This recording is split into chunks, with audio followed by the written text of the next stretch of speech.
لا حاجة لديكم للذهاب إلى البرية لرؤية الحيوانات، فهناك حديقة حيوانات البشر. فإذا أردتم رؤية الأفاعي ليس عليكم إلا النظر إلى أقربائكم الذين يريدون احتضانكم واعتصاركم بكل حنان. وإذا أردت رؤية العقرب فليس عليك إلا النظر إلى رفيقتك التي سبقتها في سن الزواج. أما إذا أردت رؤية النمور فليس عليك عزيزي إلا أن تغضب زوجتك في أمر واحد. وإذا أردتم رؤية الطاووس فليس عليك إلا النظر إلى رفيقك الذي كان فاشلا ثم سافر وعاد ومعه كومة من الأموال. أما إذا أردتم رؤية العصافير فليس عليكم إلا حضور اجتماع واحد في عملكم، ستجدهم منتشرون في كل مكان.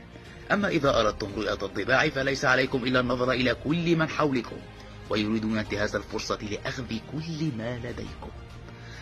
أما عن القرود فأظن أن أبناءكم وأبناء أختكم كفيلون بهذا الغرض. وإذا أردتم رؤية حيوان الكسلان فليس عليكم إلا النظر في المرآة، فهذا حالنا جميعا. تلك هي حديقة حيوانات البشر.